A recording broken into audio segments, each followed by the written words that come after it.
Affaire Oyo, il y a Fali Ipupa, na Colette, ça fait couler beaucoup d'encre. Ça tire de partout. On ne sait pas qu'est-ce qui se passe. Quel est l'agenda caché na sima ya makamu Oyo? Dès que koyeba, tout a commencé na histoire ya fondation. Est-ce que fondation c'est là qui tremplait, to fondation est là qui fondation en solo? Est-ce que c'est vrai que tout a commencé na histoire Oyo ya fondation? Au départ, je ne cherchais pas Fali. J'étais venue pour la fondation. C'est comme ça que tout a commencé.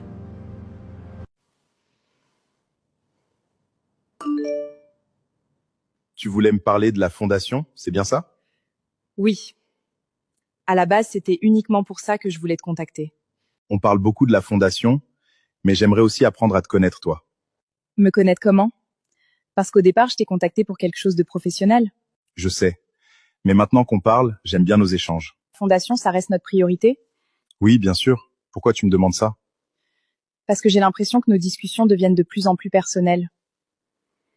Je comprends ce que tu veux dire. Tu travailles encore sur la fondation à cette heure-ci? Oui, j'essaye d'avancer. Il reste encore beaucoup de choses à organiser. Tu sais, à chaque fois qu'on parle, on commence par la fondation. Et après, on finit toujours par parler d'autre chose. Et ça te dérange?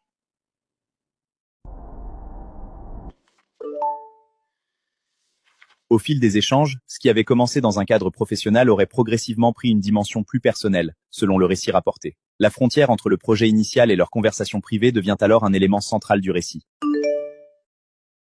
Dans les captures présentées comme leurs échanges privés, la conversation prend ensuite une tournure ouvertement sexuelle. D'autres captures montrent une discussion autour de la confiance et de l'échange supposé de contenus intimes. Les captures publiées montrent ensuite un désaccord autour de la confiance et de contenus intimes qui auraient été échangés. Dans un autre échange présenté dans les captures, la question de la suppression de ces contenus apparaît explicitement. Puis, dans les captures rendues publiques, le ton change encore. Il n'est plus seulement question de confiance ou d'intimité, mais du devenir des contenus qui auraient été échangés. Soki ezalaki makambo ya fondation ya solo. Pour la nini basukaki na fondation te, ekomaki ti entre parenthèses ba relation amoureuse. Nani oyo mutu ya liboso abandaki makambo oyo ya ba relation amoureuse. Alors, soki bozana ba relation amoureuse esengeli kaka boya na réseaux sociaux, nani abandaki makambo ya kopubliaka to kozwa ba photo to ba vidéo ya mondinga ya bolumbu. On va en parler na émission ya lelo. Naza na vidéo ya mitakala. Mais si vous bino bozali na bolingo, pourquoi okoma ko enregistrer ba moment na bino wana? Est-ce que vous avez une carte moko derrière te? Non, yende abandon. Ba to ba yebi Snapchat bakoki koloba. Moni Snapchat, ce qui fallait amemanga na Snapchat po ayebaka. Snapchat eza na sécurité makasi. Soka omeki kotia téléphone na omeki kotia photo na téléphone ekoyebisa o moto wana ati yende abanda kotia video na nga mutakala na téléphone na ye. Ba expliquer nga Snapchat ba yebisi nga Fali atie video na yo na téléphone na ye. Ndenga pe makangisi ye na lobi OK. Nde makamba osala nga pe na komi kutiliser téléphone mosusu, téléphone wana te téléphone mosusu. Ndenge ebanda kibongo. Est-ce que c'est vrai que makambo oyo en fait eza ya solo? Est-ce que makambo oyo ekomi copie ya l'art? Soki ekomi copie ya l'art, mbongo yango batindaki yango na intention nini? Esalamaki ndenge nini? Nani nde ayaki na makambo ya mbongo wana? Babimisi mbongo po ba étouffer nini? Comment ça avait commencé? Lisolo oyo ya mbongo ekomi ndenge nini? On va en discuter na émission ya lelo. L'histoire de Fali, je tiens déjà à vous dire que c'est la vérité. Information vraie, et ça je vous le confirme, c'est vrai. Mitakala nae ezali, ba conversation wana ezali vrai. Et le quoi kutakuna ezati.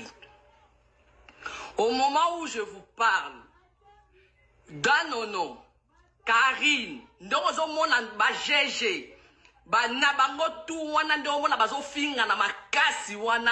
Sachez que mbongo eyaki.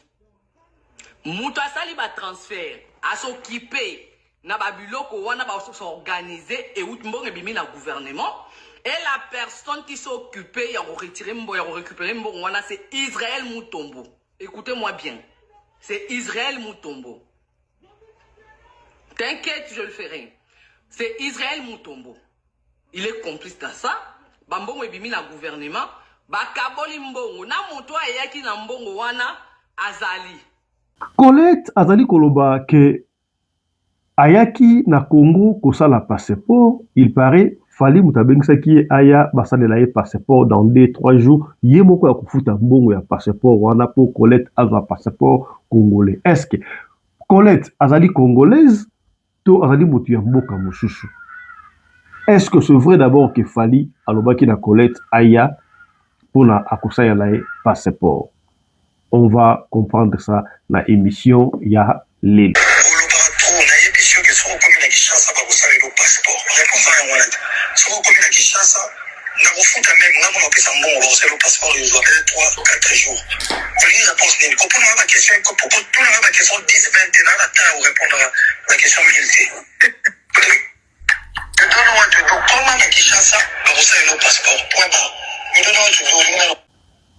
Après Makambo Unosotu, c'est quoi l'agenda caché ya Colette? Est-ce qu'elle du vrai? Elle est victime? Tondrenini. Batu baye kota lisabiso ke Fali azali victime ya liboso te. Makambo oyo ya Colette. Est-ce que Diamond pe akwea na mutambu oyo Fali akwei nango kaka na Colette? Papa fisolo binini. Il paraît musicien Diamond pe akwea na mutambu oyo ndenge balingi ba suture mbongo ya Fali et pas ya Colette asa yango déjà azwa mbongo pe ebele déjà et pas ya musicien Diamond. C'est vrai ou c'est faux? Bokolanda yango awa na émission ya lelo. Diamond Platnumz serait-il plus riche que Fali Ipupa? C'est la question qu'a eu à poser Colette à Hera lorsqu'elle a tenté de racketter de l'argent à Fali Ipupa et elle s'est rendue compte que Fali Ipupa ne cédait pas du tout à ses caprices selon son récit. En effet, il faut savoir que Colette n'est pas à son premier coup d'essai pour la petite histoire. Elle a déjà eu à faire la même chose à Diamond. Écoutons ensemble les révélations qu'a eu à faire Hera sur le plateau du général Makosso. Est-ce que Diamond est plus riche que Fali? Parce que Diamond lui avait donné beaucoup d'argent, Fali ne lui donne rien. C'est ce qu'elle m'a dit. J'ai parlé avec sa mère, j'ai parlé avec Ashley. J'ai pu gérer ces dossiers pendant longtemps. La petite, elle veut l'argent. Colette avait des...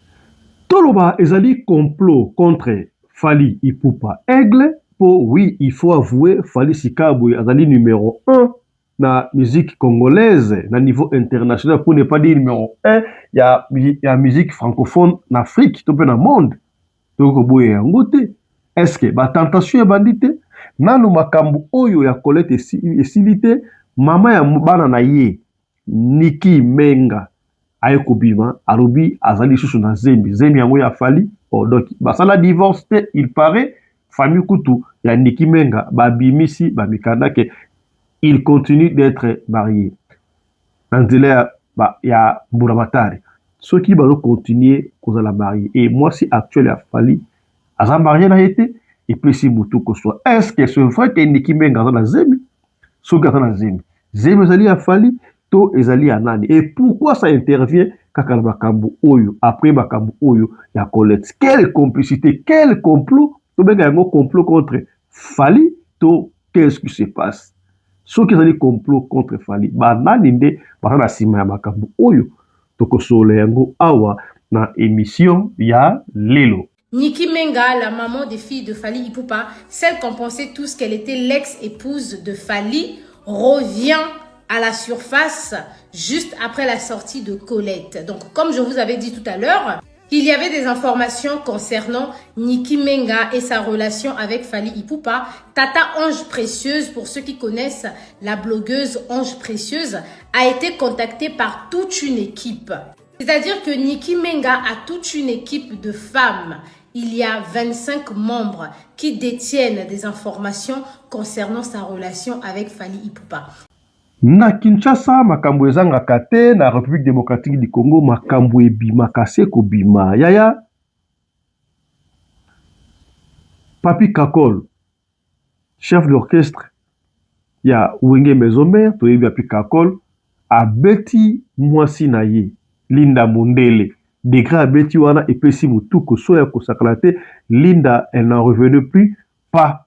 Voulais-je dire que mobile na ye akoko beta ndengo wana. Est-ce que ba liboso beta ndengo wana to abetaka na ye alobi mba liboso ndengala abetaka ye na ye soki ya mbala o nde eleki to alingaki a bomayi mbala oyo to mbalo nde aye po ya koloba yango sur la toile epesi pasi ya kosakala te toye kose rappeler que alekaka pesa libo avona la photo mais oyo akoloba ezwi ampleur boye mbala liboso est-ce que kobeta o papi kakol abetaka Linda Mondele ezali malamu to ezali mabe kasi eloko etuki motema na biso awa Linda na interview to na audio asali alobi azali na esika ya kokende te etuki motema na biso pendant tout ce temps azalaki danseuse na maison mère abandai kokende musala abandai kosala akoki koloba kasi na esika ya kokende te esika ya kovanda ezali te na maison mère bandai kofuta ye te. Est-ce que c'est vrai? Qu'est-ce qui se passe na Linda? Pour na Linda koloba yango na réseaux sociaux papa ya bana na ye. Est-ce que c'est vrai que bana na ye ba maman de stokoli okende et puis si mutu ko soit nous allons revenir sur ça na émission ya le liboso ba beta ka ba sala ba émission tika ko demati bo sali ba vidéo na ba odile banjaka tongo midi parce que ah beta checho ba mbeli wana ko suka wapi nena za kutu ko bimana na hôpital sikoyo na zuba tonga esenga fona la nazo a repo na kosi scanner makile kanga minga na mutu na bapanzi na nga makila nena zawa fo na lala non pour quand même pas. Bonjour peuple congolais naye liboso na bino ko s'excuser na makambo yo eleki na réseaux sociaux oyo bino moko boyoki et pas moi na biso Barcelone Naomi Kalombo na oyo eleki et pas mamo international Mirai Kalala na ye liboso na bino ko s'excuser pona yango ndenge toza boye toza na matanga toza awa pona kokunda batoyo bakufi na famille pona kokunda pe mama ya Naomi naza na Paris awa na ye liboso na bino encore pona ko s'excuser na makambo yebimi ya famille tosololi biso nyonso famille mobimba mwana moko te azana droit ya koya koleka lisusu na réseaux sociaux pona ko atake muninga ezala Mireille ezala Naomi mutu moko azali lisusu na droit ya koya na réseaux sociaux te biso moko toko solola na famille tokokunda pour l'instant mutu te azana droit Mireille yo na bendio matoyi en tant que tata mwasi na yo Normi na bendio matoyi en tant que tata mwasi na yo mwana moko azana droit ya koleka lisusu na réseaux sociaux te toboyi mutu moko akwataki lisusu muninga azate tozana matanga tozokunda soki tosedisi tokosolola na famille peuple congolais bolimbisa na oyo boyokaki busoto ya famille na biso ebimi na miso na bino toyeko senga bolimbisa biso ekozonga lisusu te bokomona mwana moko te akoleka lisusu na réseaux sociaux pona koloba mabe ou bien pona kwatake moninga pona kobemisa mabe azate na ekosenga pardon bolimbisa biso na kombo ya famille mobimba na sengi bino pardon merci beaucoup pona compréhension. Bonjour, bonsoir, ça dépend. Ernini vidéo kokuta milayo. Bienvenue chez Clara. Lelo ka ndenge bisona bino toyebi. Rande bande ko kende mabe entre Mamou International on appelle Simbote na Naomi Barcelone. Naomi Barcelone a répondu qui Mamou pa qui a répliqué qui donc makambo bando kende déjà mabe. Mamou aya ki abimisa ki ba vérité et belo e choka ki bato. Alors Dieu merci toko lo bango bongo tata mwasi na bango aye ko pesa message ya paix entre deux familles. Tolanda et puis to se retrouver juste après. Merci. Envoie-moi transport. Je vais venir. Premier signe d'une fille inutile. Merci. Osimia limeti pembene sase papa sueno nini babo makamoto na petro te polamba na babola esengi makala yo timabanga Edgar Mvumbi papa na soki osali bongo wanobomi moto bolingo nanga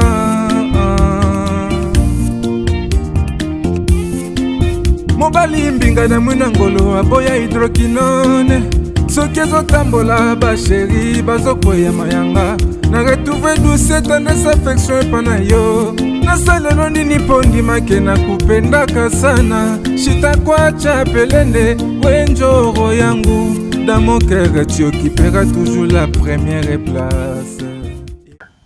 Mbote na bino bandeko balandi ya Radio Lokole Télévision bisika nyonso tubozwami, merci na confiance na fidélité oyo bokontinaka kopesa programme oyo Radio Lokole masolo epai wapi chaque fois tokutanaka kosolola makambu oyo ezali koleka na communauté na biso africaine mingi biso ba oyo toyokaka lingala ngai komona ngai Fiston Pelende tata ya Sedek tolobaka yango chaque fois soki ba liboso otala biso eloko ya liboso tosengaka na yo la main sur le cœur yeba bongo na ko s'abonner soki o s'abonner koboso la tasoki mukete ko fina cloche ya notification pour na orataka ba programme na bisote okokipele suko na biso na page na biso ya TikTok okobetaka ka Fiston Pelende ko s'abonner na page na biso ya TikTok ndenge bolandi kuna na sommaire bandeko balandi tozali na des sujets auto kosola l'actualité sur la toile actualité na l'actualité culturelle to l'actualité ni naibité to musicale pour ngani surtout na 500 on a compte de dépravation à ba mers parce qu'il y a plein de choses plein de trucs oyo to koloba oyo sur la toile oui c'est vrai que ma chronique est allée belé mais bisonio sur tout est to kolobela eloko moko il y a certaines choses que nous devons parler rappelez-vous malgré tout le baraka oyo mais affaire béni to kobosalaka yango te est-ce que ezaka kade balobaki makambo ekobima ebele après extradition à Béni pour après info extradition à Béni pour ne pas faire oublier batu makambo oyo ya présumé ça c'est ya Vali Amisi Béni Mukena ndenga yete to nini tout ça ça constitue carrément makambo à chaque fois dépravation de mœurs alors makambo ya Béni na nécessité de comme on a kuna ebani makambo ya artiste et musicien Fally Aigle, on doit avouer que Lelo Oyo Fally, il représente valablement la musique congolaise à niveau international. Moi, je me pose beaucoup de questions avant de continuer ma campagne à Fally. Est-ce que ezali tentation, to ezali nini? Fally azali mwana mobali, du coup on azali musicien, azali superstar à niveau international. Beaucoup de filles viennent, peuvent courir derrière elle, makambo toute une litanie à ma fille. Oui. Est-ce que tout le monde a une jalousie et ça toujours pas battu. Vous vous rappelez tant bakanga ki ba musique awa na ba combattant bakanga ki musique ba congolais ne pouvaient plus jouer dans l'espace Schengen. Vous bien go. Et ça y est que musique na biso ekita. Musique congolaise ekita ki ba ivoirien ba joie qui relais ba tu amboka musu ba joie qui. Il a fallu attendre 10 ans. Après 10 ans de la musique et c'est Fally qui avait ouvert ce chemin-là, ça on doit avouer. Fally, à partir de la musique, parce que Jiba, il allait tenter à bêta, mais Simbagité, mais c'est Fally de Oye Simbaki. Lelo Fally, quand on parle de Fally, Namboka Moroto na monde, on va Fally. Donc, ce que les parents n'ont pas fait, l'enfant peut le faire. Oh bambuta basala kité ba leki ba ko sala yango eloko o fallait ça il est là oh to pesier bravo parce que d'après tout c'est le Congo qui gagne.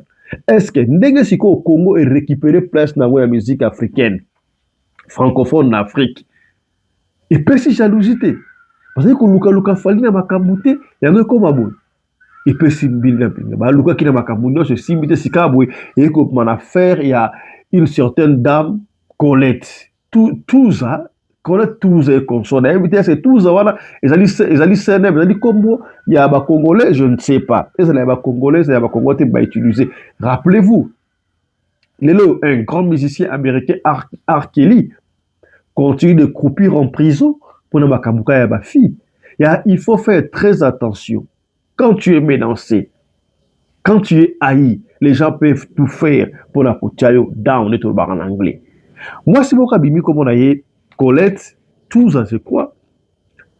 Soi-disant, à mon Fally, à Sepelaka Fally, et consort, et fallait à contacter qui est, ce qui pas poster, fallait à poster, yé moko, tu vois, ils sont des bandes qui est moko, comme il fallait, bon, dire qu'on solo le conseil, ma fondation, et par après, et ma kambu oyo, il y a relation amoureuse.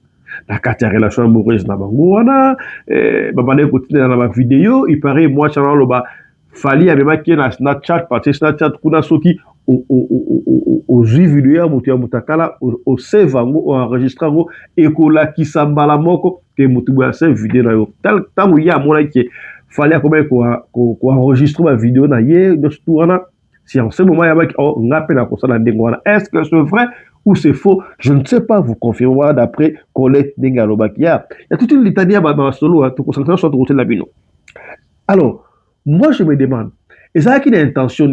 Bon, d'après Colette, c'est Fally qui avait commencé. Est-ce que c'est vrai que c'est Fally qui avait commencé? On ne sait pas. Fally a aussi un intérêt. Je ne sais pas. Ça peut être un homme, il peut aussi le faire. Il n'y a pas de souci.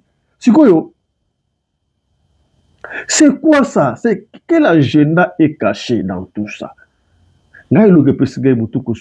Quand on fait des recherches avant qu'il y ait Awa, Kosalaba, émission Oyo, tout le monde dit que la fille ici, Colette, si c'était la première fois, car la problème n'a Fally, on allait comprendre qu'il n'y a pas Fally, et qu'il y a une relation entre fan et star, mais comme la relation amoureuse, ça peut arriver. Mais comme on a piqué, on a compris chaque fois. On a qui makangu ya chef de l'État, on a qui makangu ya PDG, on a qui makangu ya mutumoko yebani.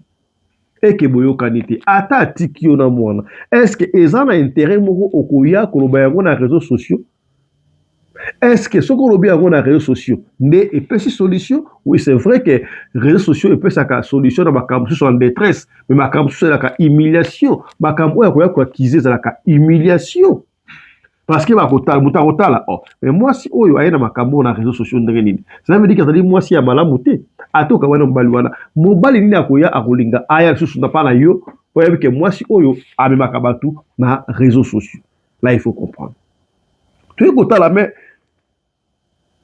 eza bali boso te Colette oyo malgré histoire wana Fally abengaki na Kinshasa alabaka wafutela billet consort oyoki na ba audio est-ce que audio wana ezali authentique je ne sais pas même si c'est authentique on commence à douter parce que il paraît abandé yango déjà na musicien mususu otoyebi Diamond musicien mususu Diamond asala epe ba chantage wana Diamond afuta ye mbongo est-ce que c'est l'argent qui moi si au Colette asokoluka vis-à-vis à Fally parce que niveau Fally a combien Fally est plus que même Diamond wana asala ye pas Diamond asimbongo si quoi ye pas Fally il paraît to ki kuta musika bande ko suba loba ye musa na yango wana atinda ka batu balukela ka yeba mibali oya mbongo ba sénateur ba député yaya la benda ka batoi siko osala musala wana ya koluka ba sénateur ba député otekaka pilipili bino nde lobi wana osala ba tout ça pas fisto pesanga libero ya sango bango pesanga libero ya sango wana pesanga libero ya pasteur wana makambu o wana ko sala ki bo mwana wana ko mona yango te je ne sais pas si c'est vrai ou c'est faux mais d'une part yaya artiste, vous devez faire très attention quand tu es élevé. Je ne sais pas faire trop de commentaires à ma caméra mais quand même, nous avons sélectionné pour voir avant d'y attamer. La souka na rochité. Donc, élément, na souka boko yoka élément moko. Élément o bino boko yoka wana. Boko yeba est-ce que makambo eze ya solo, to eze ya lokuta. Ezala ki na intention nini. Et puis si tout que soit. Les artistes, faites attention. Ce n'est pas seulement les artistes.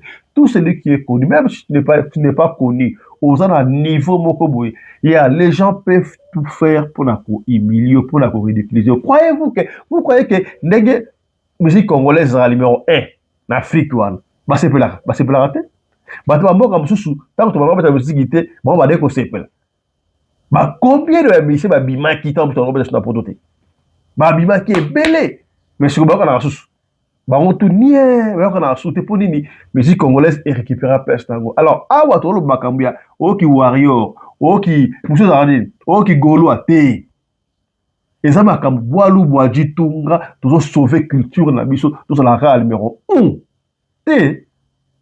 Alors, tous ces brouhaha là, on dit que ça en commentaire, mais quand même, nous avons sélectionné pour vous, Bolanda Rono surtout, et puis la souka. Boya Bolanda Yoloko Oyo. Est-ce que Makam Omalobi Oyo, Eza solo, tout ça Lokuta. Botalana. naza na video ya mitakala. Mais si vous bino bozali na bolingo, pourquoi okoma ko enregistrer ba moment na bino wana? Est-ce que vous avez la carte moko derrière te? Non, yende abandon. To bayebi Snapchat bakoki koloba. Moni Snapchat, ce qui fallait amemanga na Snapchat po ayebaka. Snapchat eza na sécurité makasi. Soka omeki kotia téléphone na omeki kotia photo na téléphone ekoyebisa o moto wana ati yende abanda kotia video na nga mutakala na téléphone na ye. Ba expliquer nga Snapchat bayebisi nga fali atie video na yo na téléphone na ye. Ndenga pe makangisi ye na lobi OK. Nde makambo osala nga pe nakomi koutiliser téléphone mosusu, téléphone wana te, téléphone mosusu. Ndenge ebandaki bongo.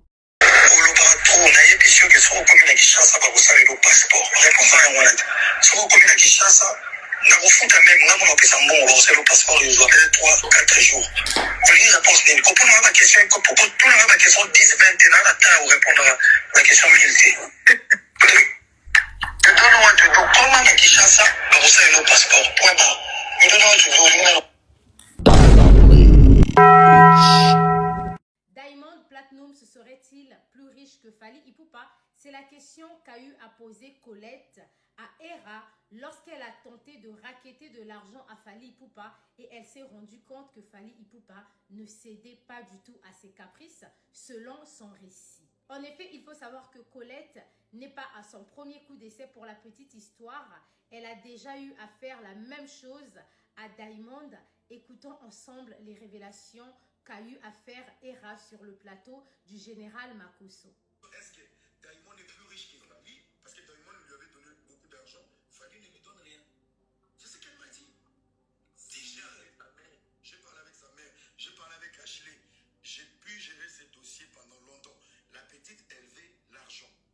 Colette avait déjà eu à racketter de l'argent à Diamond en lui accusant des faits similaires que ce qu'elle reproche actuellement à Fally Ipupa. Et apparemment, l'équipe de Diamond, pour éteindre cette histoire, avait décidé de lui donner un peu d'argent. Donc, Colette a cru qu'avec Fally Ipupa, ça allait être la même chose. Et Hera a déclaré que ce ne sont pas les seuls. Elle a eu à faire la même chose à un sénateur congolais. Hera va plus loin en disant que le but de Colette de quitter l'Australie pour Kinshasa, c'était de venir chercher des hommes riches. Elle avait même proposé à Hera, trouve-moi des hommes riches à qui je vais vendre mon piment et à toi, je donnerai mon piment gratuitement. Ce dernier a déclaré que Colette a dit qu'elle ne travaillera jamais de sa vie et que les hommes seront toujours là pour financer son train de vie et que la fondation, c'est juste une couverture pour pouvoir attirer les hommes. Plus loin, il a dit que Colette, c'est une arnaque. Elle n'a quasiment rien à voir avec les images que vous voyez sur les réseaux sociaux. En réalité, elle ne ressemble pas vraiment à ça. Elle fait 1m30.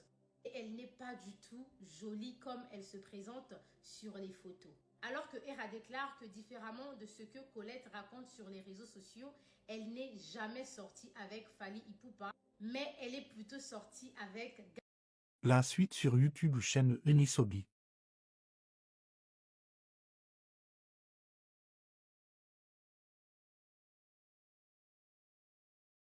Babandi Kosolola na Fally.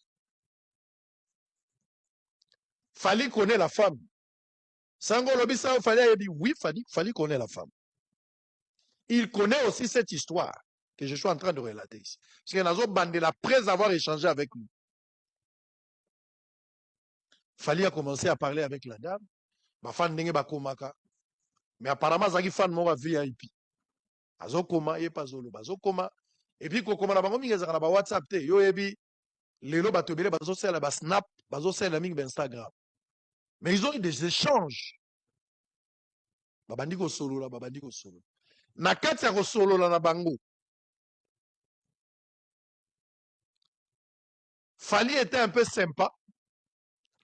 Fille azo solola na star na ye selon la présentation du début. Bayaka wenge bafana. Donc au début, la fille a été présentée comme moko ya bafani ya Fally, mais qui dans les jours à venir a koluka comme na Kinshasa pour ça sa passeport, mais aussi ba mikanda na ye na ba cadre na ye ya ba fondation boyoki ya zolo baloba. Et Fally abandi ko sola mwana mwasi wana. Makambo ya telefone oyo ndeko nafungola parenthèse. Nayebisaka bino jour mususu awa ke navandi na kati ya bureau. Mwana mwasi moko boya yaka obenga ngao te na ngaki na mona yo ça fait longtemps tu m'as donné ton numéro vérifique. Natikaka mwana mwasi moko na bureau anazongi na yebisi mama sango na ndako. Mwana mwasi ana totika iti 21 ende totika ya kenda. Je vis des femmes faire des lives sango tu ne pouvais pas. Ozana motema mabe il fallait koyoka ye. Fally paye les prix aujourd'hui. Pour la sympathie na disponibilité na ye. Elle a sympathisé na fan. Babandi ko solola na fan.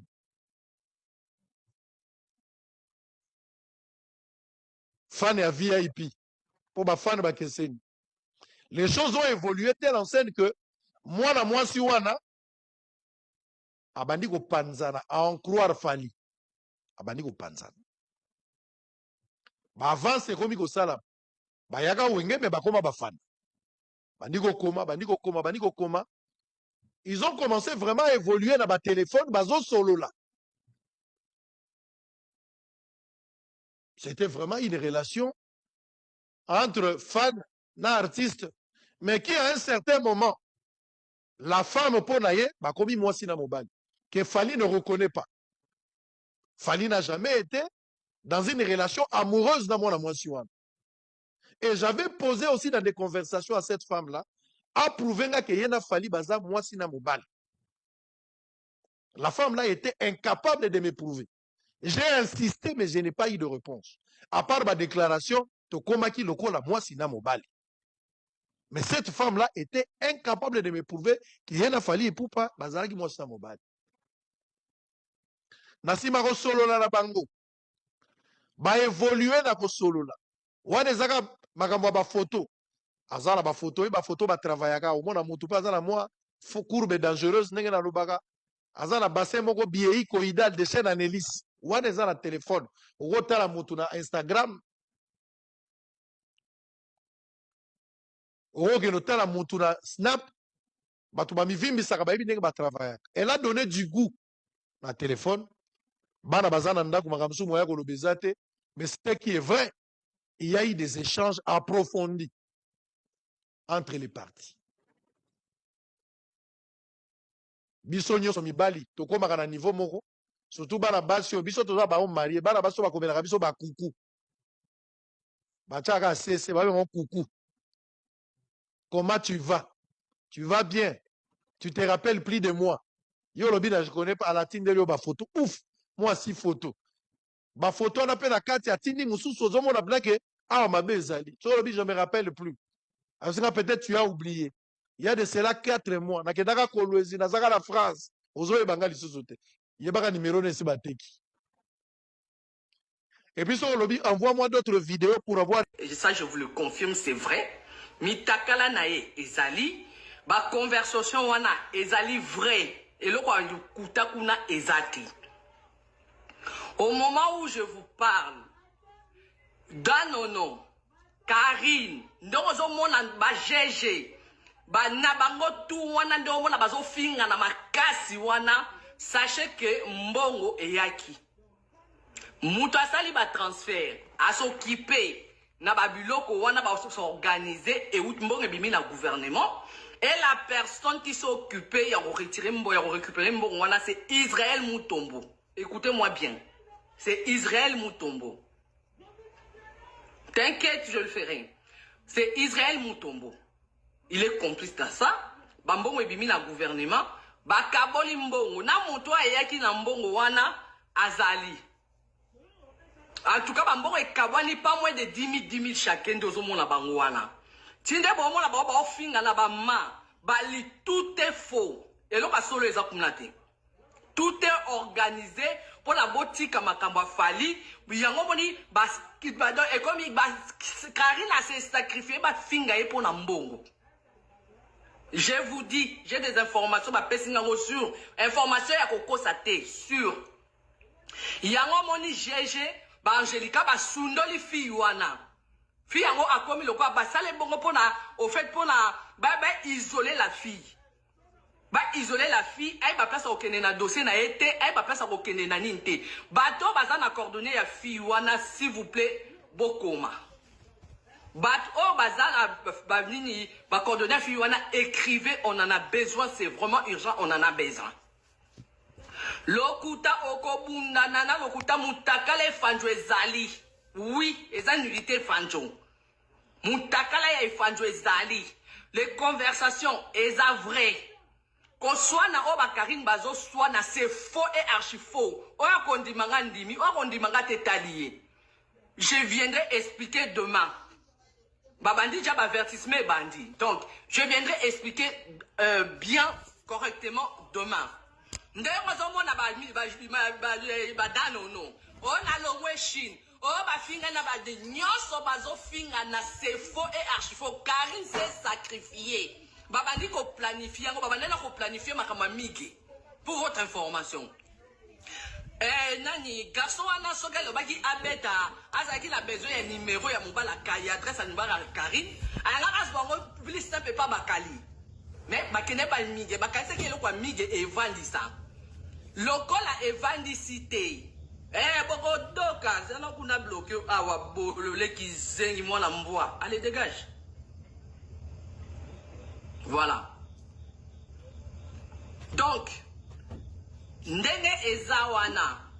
Bangone bazo swana wana gouvernement ebimisi mbongo parce que Fali a été décoré chevalier.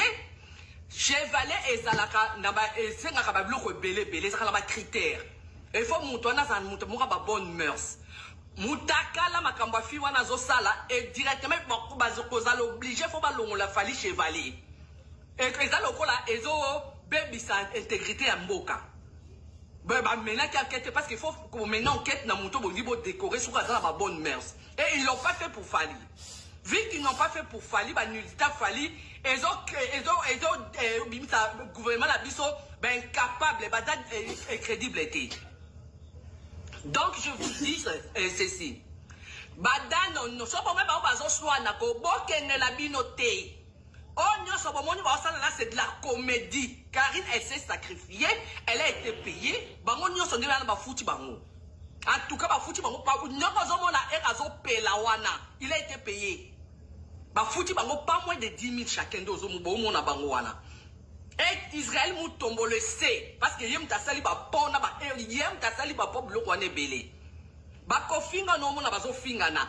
Oh abokaina botate. Oh Karine boy. Ba fingi ndenga bozo mona bango nyonso tu wana de tente bato alokuta bazo kosa koswana wana. Koswana bo mona bango bazo swana na faux et archi faux. Oya kondimanga andi. Bo andi mate lobby nakoya ko expliquer. Ça a fallu d'aller porter plainte. Ça a fallu d'aller porter plainte parce qu'il fallait moutou bazo salir. Au lieu de salir moutou de porter plainte. C'est Fali qui doit aller porter plainte. Pourquoi jusqu'à aujourd'hui Fali ne porte pas plainte? Pourquoi il y a l'audio de coloqué? Pourquoi il a donné 10 000? Voilà. Donc, moi je dis ceci.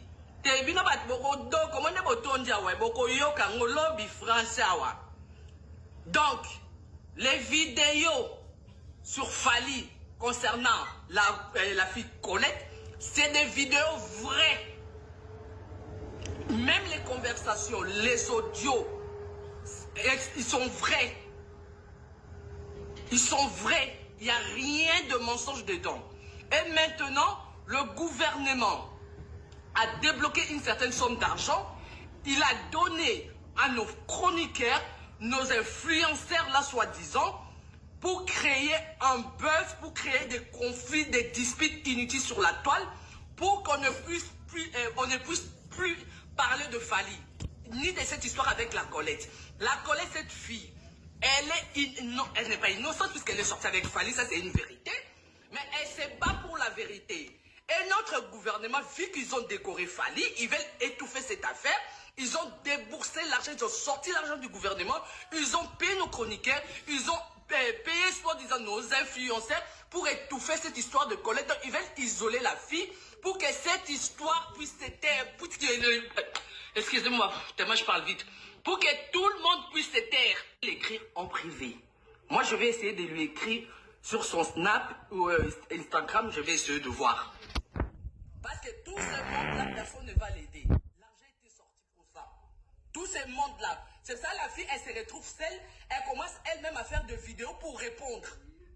Alors que le gens qui était censé l'aider, c'était Angelica et GG. Mais elle aussi, le délai, elles ont bouffé l'argent. L'argent est sorti. Et Israël Moutombo est au courant. Il est au courant que l'argent est sorti. Allô? Il est au courant. Il en fait partie même. C'est pour cela que demain, vous verrez, Israël Moutombo viendra défendre Fali. Alors qu'il sait dans son âme et conscience que c'est une histoire vraie. C'est une histoire vraie. Donc, la famille, s'il vous plaît, ne vous éparpillez pas. N'allez pas dans des conflits inutiles fabriqués de toutes pièces par Karine et sa bande. Moi, je vous confirme, j'ai des éléments pour vous dire que c'est une histoire montée de toutes pièces. L'histoire de Karine. Les Karine, les Danonon, les disputes là, c'est monté de toutes pièces. Pour que les gens ne puissent plus être focalisés sur le cas Fali.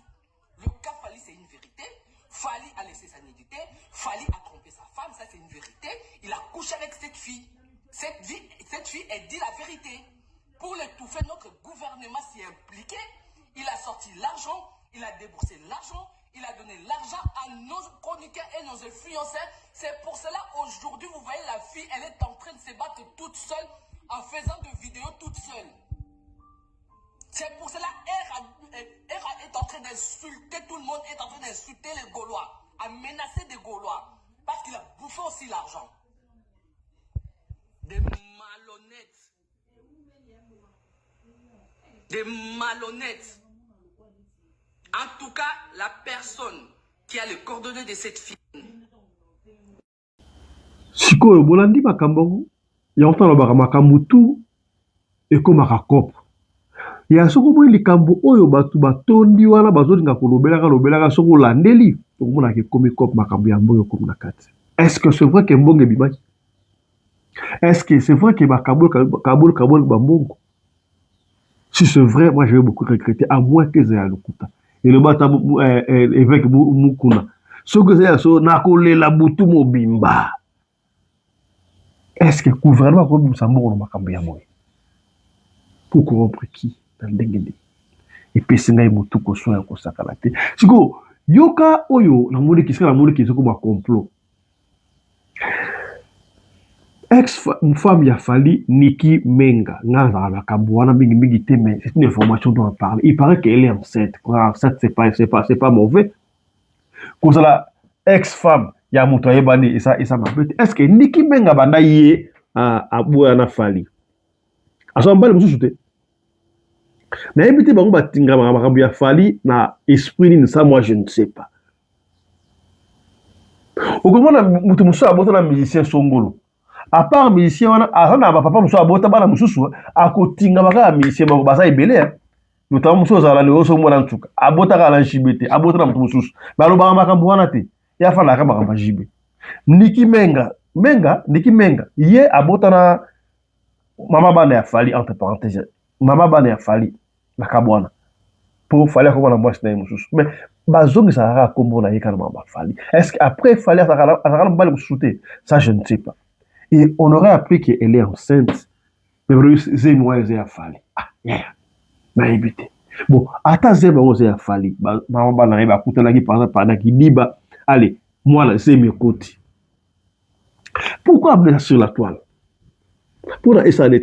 Et puis, quand il y a Colette, il y a Colette, il y a Zonginda, il y a Niki Menga et Bimi.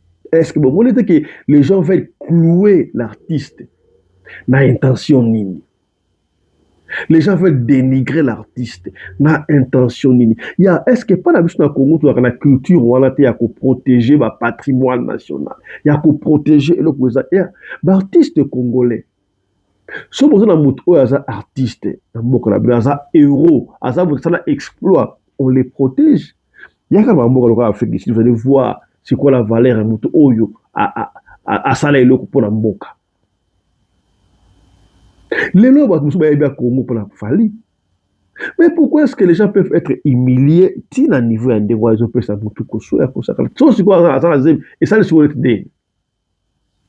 Et ça le nègre. Il paraît ba divorce ça tera moi c'est kala ce qui famille na bango musi ce qui va venga ngoni attestation de mariage la ka pa mbura de toute l'état dia makambo oyo et ça la mututi. Tout ça pourquoi? Est-ce que baluki artiste ndenge ya mulidi bazuyete baluki artiste ndenge fali azo défendre couleur à drapeau ya mboka na biso mabe papa Fisto yo ozo ba signe ya ki warrior ngaza warrior te nga warrior te gaulois te na ba ta komona wango te biso nous sommes des bons côtés de l'histoire to lobaka si c'est juste toujours ba o makambi ya mboka. Est-ce que ça ne vous fait pas plaisir? Ndenge na musique ata pays moko Afrique te ko kala biso. Ça plaisir te. Et pourquoi vous voulez dénigrer les artistes? Ba na ba vie privée na ba oui, ba ata soki bosoto ezo ba bombaka bosoto na biso na famille.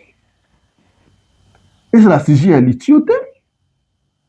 Te ba ndenge ya ko développer yango. Mais pesi na ba mutu ko so ya ko sakate makambo ya collecte na isilité, makambo ya Niki Menga eye. C'est quoi ça ya? Tala. Niki Menga, la maman des filles de Fally Ipupa, celle qu'on pensait tous qu'elle était l'ex-épouse de Fally, revient à la surface juste après la sortie de Colette. Donc, comme je vous avais dit tout à l'heure, il y avait des informations concernant Niki Menga et sa relation avec Fally Ipupa. Tata Ange Précieuse, pour ceux qui connaissent la blogueuse Ange Précieuse, a été contactée par toute une équipe. C'est-à-dire que Niki Menga a toute une équipe de femmes.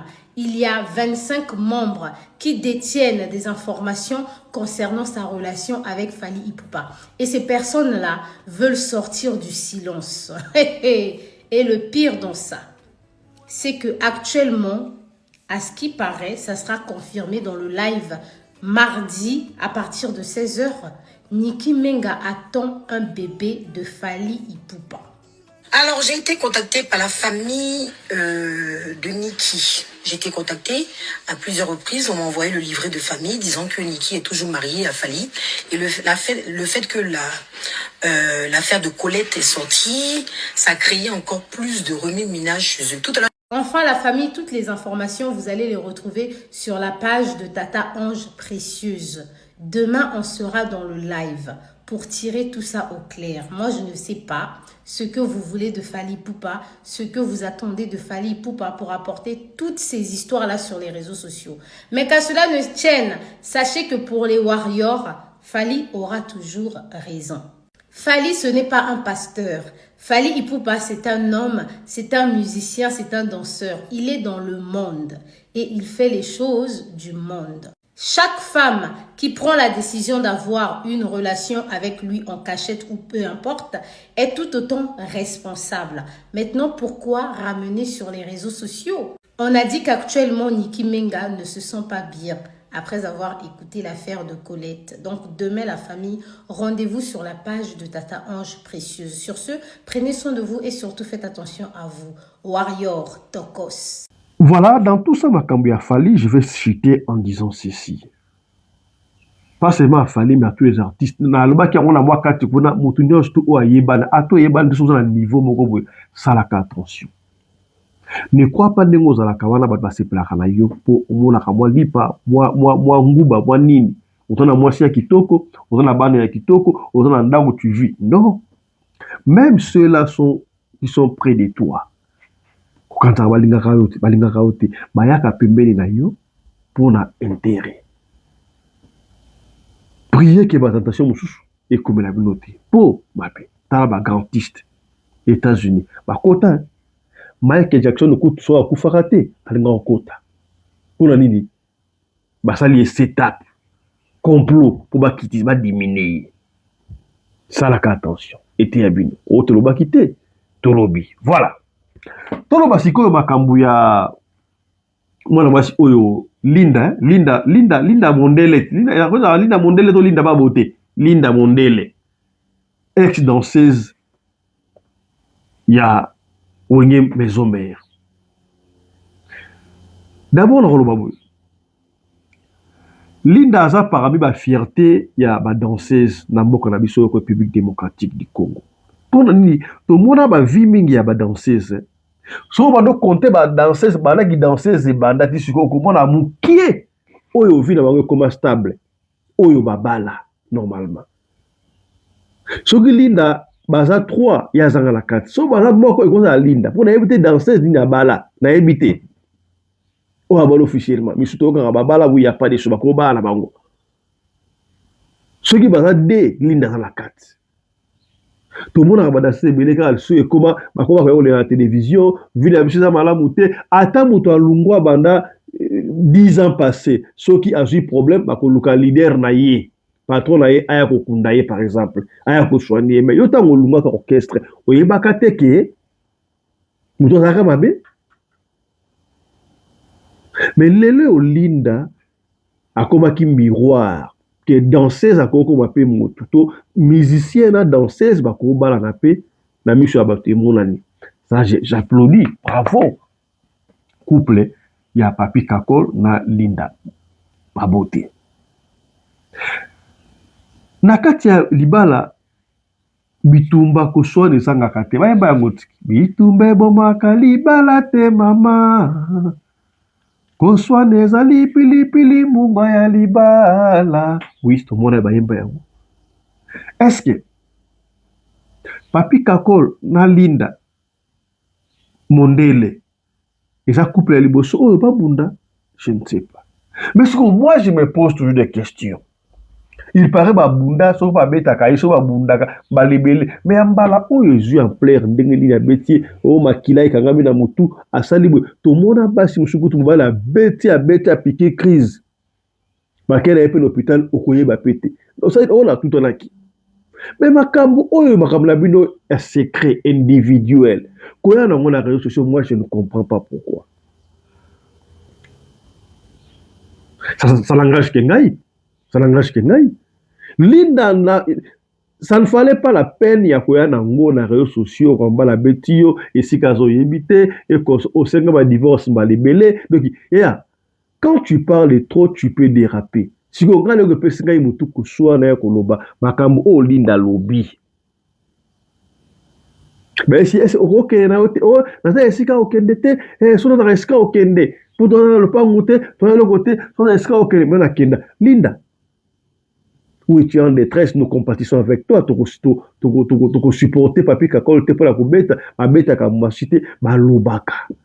Papi sa ka punition na ndenge moko. Ya kubeta, moi mbata, ko sala mais nendengo wana, ça on peut pas autoriser. Moi c'est vie madonga parce qu'elle peut aussi s'y comber, ils ont malamuté. Mais ya koyana makambo oya bino na réseaux sociaux koloba, ça ce n'est pas bon. Tu peux déraper. Si moi je me dis Linda, banda maison mère, danseuse, il y a succès dans maison mère. Bokenda ba poto, bosala histoire, mais veut dire bon orchestre on demande ba futa no bongo ça rien solo. Tu es ba no futa bongo, ozoli la montaba. Ça c'est pas chez nous au Congo. Tout le monde a rappelé, son habit la poto kuna, on va les poto dans l'Afrique du Sud, n'est-ce pas? Bah danseuse mais à un millionnaire milliardaire so bolingi une fille danseuse mais à ça poser na vie na ye kaka danse ça art donc veut dire que na poto wana bobina obeta basana famille wana yo bima eloko moko te obima eloko moko te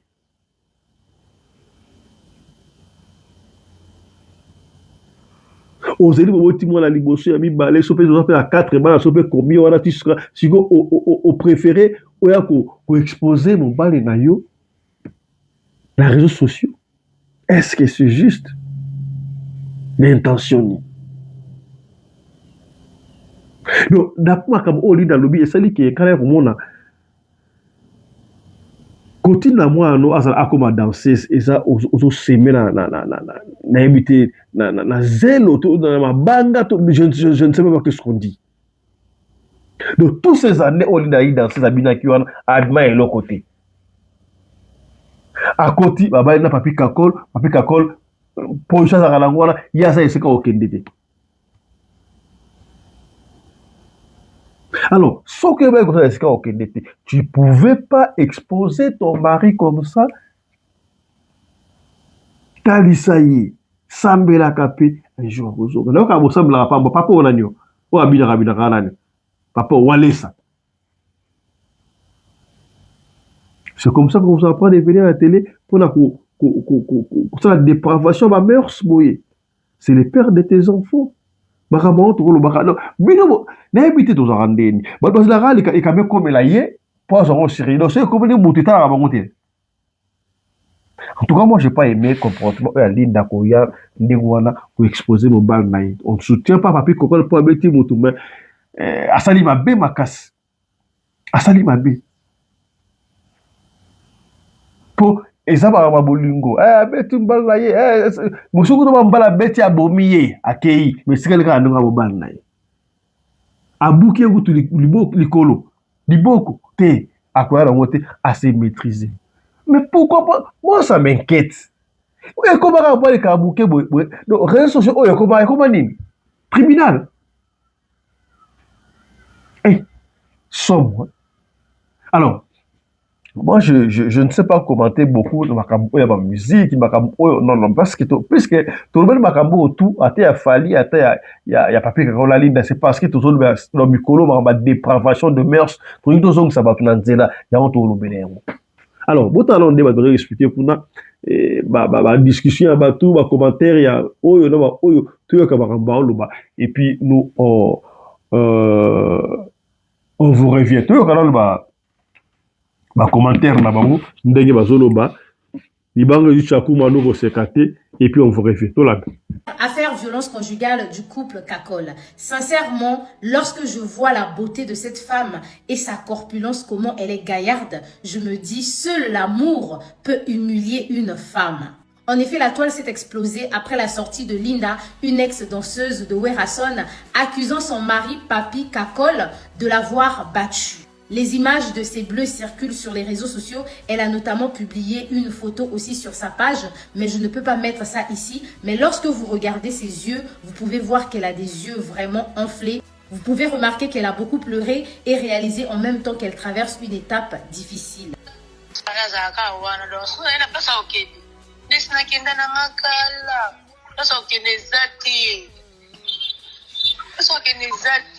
Linda déclare que si elle continue à subir des violences conjugales de la part de son mari, c'est parce qu'elle n'a nulle part où aller.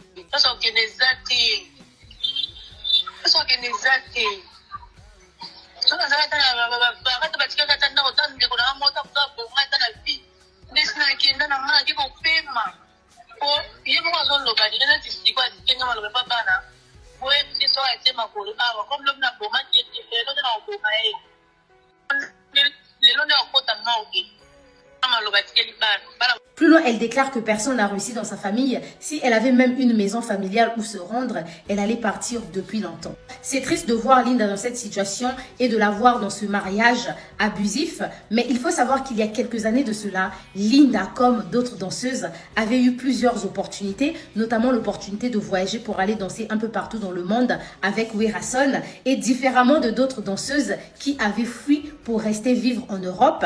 Elle avait choisi l'amour, notamment se marier avec son collègue dans le showbiz, un drummer qui n'est autre que Papi Kakol. Et dans tout ça, Linda a été énormément critiquée par ses collègues danseuses. Et Linda, pour cacher tout ça, a toujours montré un couple heureux sur les réseaux sociaux. Ne sachant pas que derrière ces images de love, il y a RS, comme le dit Inosbi, se cachait de la violence conjugale. Mais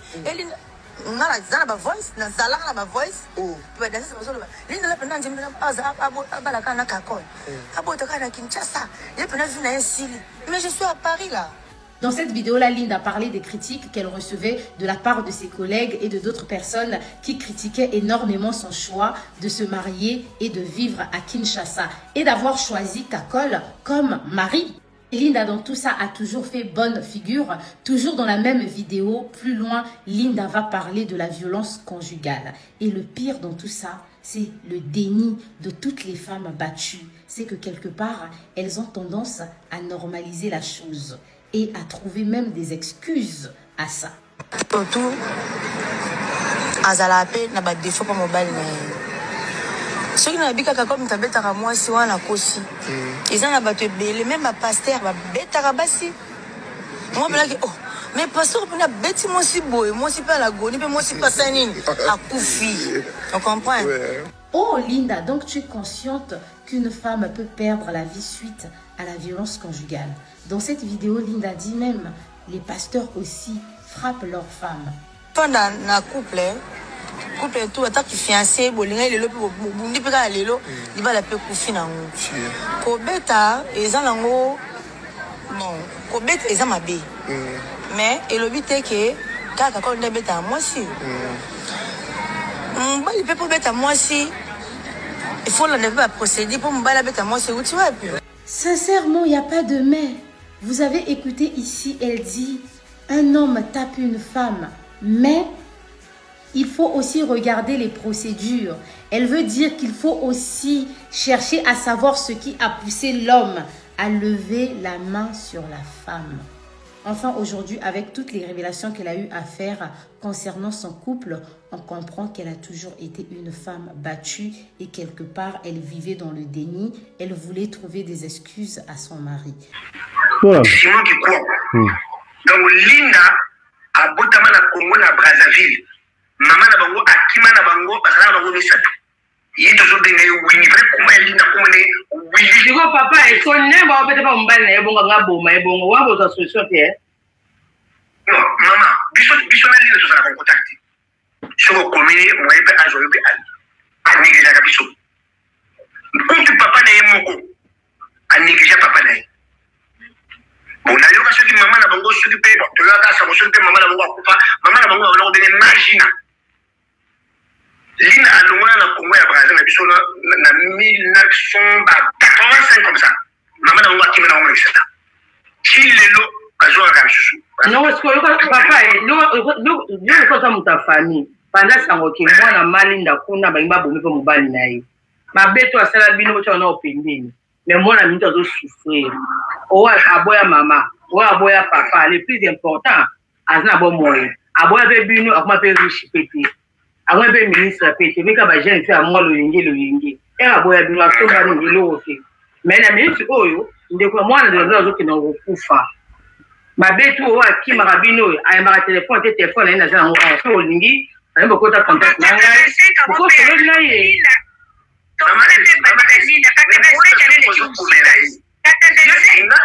Linda tukutana na siku na 10 secondes hizo. Linda vous avez 85. Depuis 85. Linda wa 85. Kongo tu es là ça dit moi vous êtes sincèrement.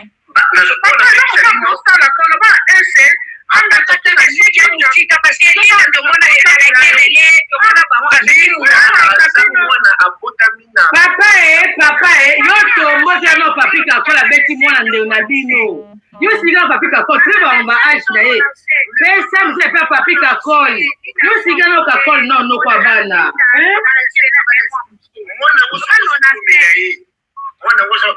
papa loba boye kakole papa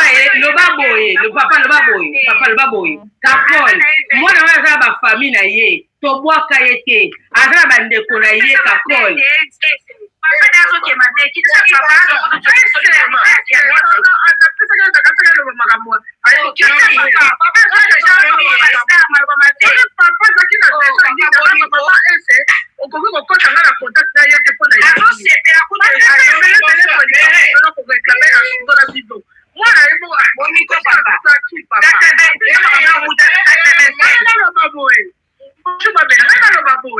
bandeko na mwa banaofinga Linda Zoba bandeko na ngai oyebi babala oyo bafingela ngo moto zoba te babala soki oza okoti na kati te soki oza na problème wana te c'est facile ya kokritike bato mondele awa atia kutu bacentre banimero gratuit ya kobenga na ka ya problème nani bato ndenge baendaka bango na ka ya basitation linda azoseretrouve nango awa monene ate numero mpena bazwi yo bamemi yo butu bake kotia esika moko boye poka osan sortir na problème oza nango il faut aider na place ya kofingaka kokritikaka c'est pas du tout facile bavandi autant d'année monsieur wana esi azwa motuna ya sokola yango esi asokola linda ozokompre balinda mpe seli babini nekope koma opesama na facilité boye seli wana yangi nango mpe boroboro te ozomona epesi pasi komona ndeko mwasi omona pasi boye nga nazoyebaka azaka na ngamba na koko na bango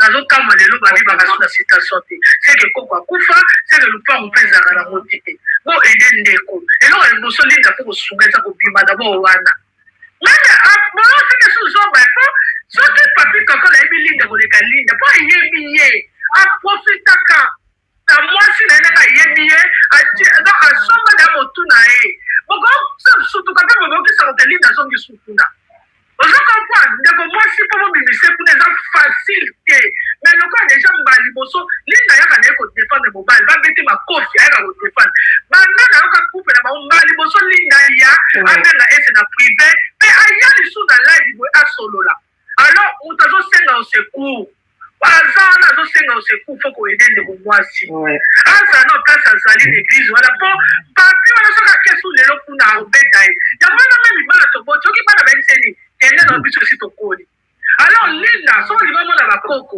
basere zala na place ozali ate na nzela ya batama bakoyoka bademarshe bakosunga koma okokata passeport ya moto vraiment passeport moto bakokanga wikiyake boye ko avre musege mpenza oyo biso bato mosusu bakangaka bango ezalaka teke mwasi akefune na mbila ndenge alinga akenda hôpital batune qu'est-ce qui s'est passé bapoto oza nango ewuti wana nde papisi na tomboye na ndako na bango wana yakolinga koma trouble ye koma kobeta ndeko mwasi boye ese nga antuka soki ozala possibilité ya kosala ndeko mwasi cagnotte aluka ata studio en attendant ti leta bakama baye bakoma bakoyede ye ese esala yango bandeko na ye baninga badanseuse bazaka na poto baketo bana baona bavie meilleure te me baa na kimia na bango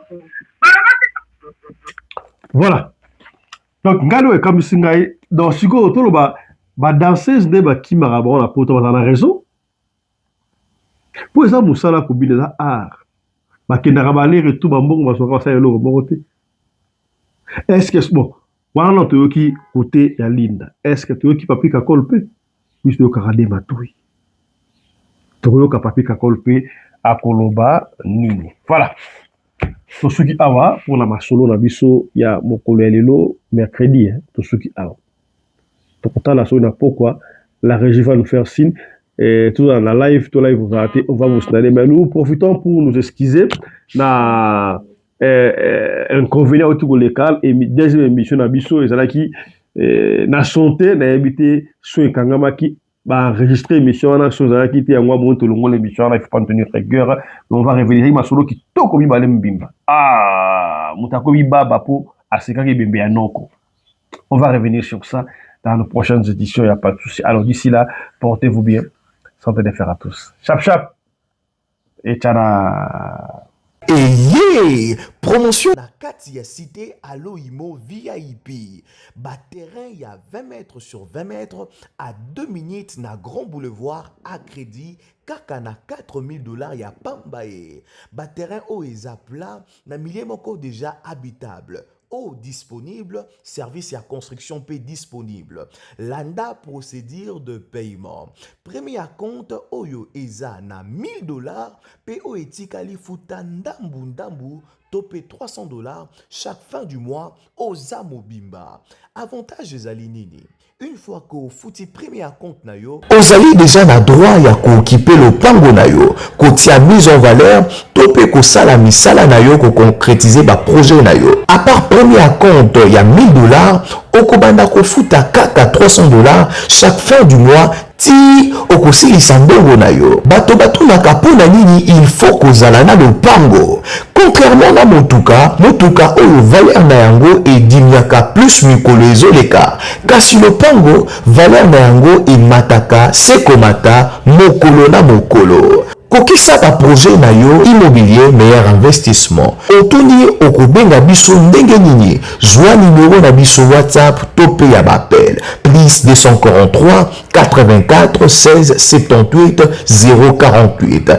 Topé oleki na bureau ya Aloimo. Bureau na biso ezami na commune ya Gombe, plus précisément la galerie présidentielle. Galerie présidentielle ezami en face ya Kinmante, tozawana na premier niveau na local MB1. Oyewa no tuni kaka Aloimo to po bengi biso okozwa biso okoya na bureau mobimba.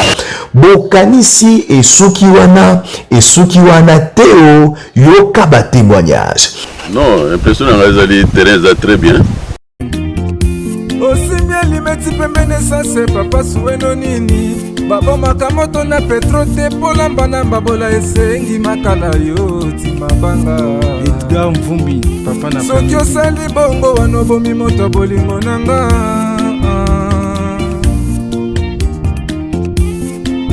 mobali mbinga na mwina ngolo aboya hydroquinone soki ezotambola basheri bazokoya mayanga na retrouve douce tendresse affection epa na yo nasalelo nini mpo ndimake na kupendaka sana shitakwacha pelende wenjoro yangu dans mon cœur tu occuperas toujours la première place.